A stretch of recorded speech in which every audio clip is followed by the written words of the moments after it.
So they went out. And sorry, the enemy wasn't approaching, but they had news of the enemy approaching.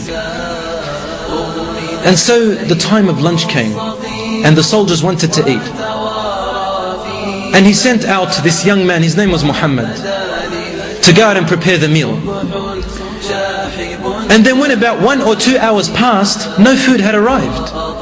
Abu Qudama said, so I went searching for him and thought, what had kept him so long? And when I arrived, I found the pot was boiling in front of him and he was asleep beside it. I said, subhanallah, he must be very tired. Because most active amongst all the men, he would race after this one and race after that one, help this person, help that person. He was very active during the day. I became amazed how agile this young boy is, how enthusiastic this young man is. And so I felt sorry for him, and I thought maybe he needs some rest. So I did not interfere and I did not disturb him. And I began to prepare and finish and complete off the meal myself. But as I was stirring, he said, I heard a small sound coming from him. So I looked immediately at him, and all of a sudden I see his face begin to smile. He's asleep. After a few moments, the smile grew. A few moments later, his teeth began to show.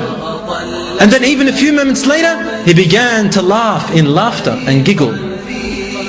As he was laughing, his laughter began to intensify until finally he awoke. Suddenly. And he saw me in front of him with open eyes. And his smile immediately faded away. As though he was shocked that I was there in front of him and he did not want me to be there. As though he had a secret. And then I said, and then he got up immediately and he said, Ya Ammi, I'm sorry, I didn't know that I had gone to sleep. Please, you don't have to prepare the food. Please let me. Abu Qudama said, no, you sit down. Wallahi, I will not let you do anything until you tell me, why were you laughing? He said, I was laughing? He said, yes, you were laughing. Your laughter could reach a few meters away. Stammi Abu Qudama, since you saw me laughing and you won't let me go, I will tell you what I was dreaming about. But you have to keep it a secret between you and I. For if I tell you, maybe Allah will not accept my reward of coming here. Maybe it will be insincere. He said, please tell me. He said, I'm listening with open ears. I really want to know what he was seeing in his dream. And then the young boy said, I slept and then I noticed as if the last hour had come. The world ended. And the day of judgment came. Everybody was looking up into the sky. شَاخِصَةٌ أَبْصَارُهُمْ. And then all of a sudden I hear a voice calling out, grab Muhammad and take him to paradise. Amongst everyone a light came to me, a light, and took me away. And then there was a man next to me, a very handsome man. His light emanated from his face till it reached the far corners of what I could see. And he took me into Jannah. And I asked him, who are you? And he said, I am one of your servants which Allah has made for you in Jannah, in your palace. And he said, where are you taking me? This is when he began to smile. He said, I am taking you to your wealth and to your family and to your belongings and possessions in your palace in Jannah. And so his smile grew more. And then when he reached the great gates and the great doors of his large possession, he said, I cannot enter here, for you have women inside and I am not allowed to set eyes upon them. His smile grew more. And so he entered. He said, and then I found many beautiful women. Their light was so great that I thought if they were to show themselves on earth, they would light the whole earth. And they grabbed my arm and took me away. And I thought, are you my wives? And they said, no, no, no, we are just your servants. But you have your princess waiting inside al-Khidr, inside the tent, reclining on her silk sheets, waiting for you.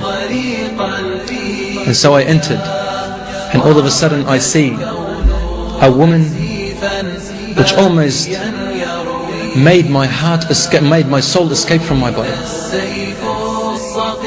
And I said to her, who are you? And a smile grew when his teeth began to show. And she said, I am the one whom Allah promised you. I am your wife in Jannah. I am the one who Allah gift wrapped it for you. وَمَا تَدْرِي مَا أُخْفِيَ لَهُمْ مِنْ قُرَّةِ أَعْيُنٍ. And no mu'min knows what Allah has gift wrapped it for them in Jannah, even for the women. And then he said, he came to extend his arm and touch her, and then she grabbed his arm and returned it back gently. And she said to him, no, Ya Muhammad, not now. I ask Allah to save you from any bad acts. I am not yours yet. And it is because you have saved yourself from haram acts with other women, Allah gave me to you. So keep yourself pure, Ya Muhammad. وَمَوْعِدُنَا غَدًا عِنْدَ الْفُطُورِ. Our meeting is tomorrow, and we shall break our fast together, because Muhammad used to fast every day, one day on and one day off. And then he said, when she was speaking to me, I began to laugh, and I really wanted to approach her, and she would say, no, Ya Muhammad, not now. No, Ya Muhammad, not now. And I began to laugh and laugh until I woke up. That is my story, Ya Ammi Abu Qudama. Please keep it a secret between you and me, otherwise my rewards will be gone. He said, it's my secret. He said, Abu Qudama, I kept my eyes watching this young boy. The next day, the enemy arrived. It was fierce, and we attacked and charged. I looked behind me where Muhammad was supposed to be standing, and all of a sudden he was right in the front. And he did not have any experience in fighting because he could not hold his sword. Muhammad had deceived Abu Qudama in saying to him he has experience. He said, I could not reach him anymore, but he was right in the front line.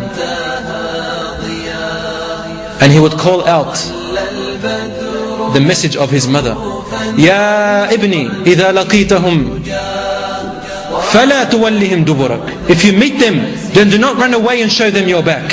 He would call out like that, Allahu Akbar. And he would fight whoever would fight him. He would fight whoever would hold the sword against him and against the Muslims. He would protect that person and then that person. Until finally Abu Qudama said, dust grew so much in my eyes and I lost sight of him. I did not know where he was. Finally Allah gave us victory because we were fighting for a noble cause. And at the end of the victory, we started looking for our martyrs. And then I just wanted to find Muhammad, the young boy. I did not care about anyone else. I kept searching and searching. When all of a sudden I see at a distance a young boy holding out his arm and saying, Ammi, Ammi, and I could barely hear him. So I ran to him as fast as I could, and I grabbed his beautiful head as though he was my son. And I looked at a face that was once youthful, at a face that was once beautiful, at a face that was so handsome, and a body that was so young and strong. The horses had trampled him. The wheels had crushed his bones. His face was indescribable. And he was holding a piece of his shirt which was ripped. And he was taking deep breaths, dying. And then Abu Qudama held his face and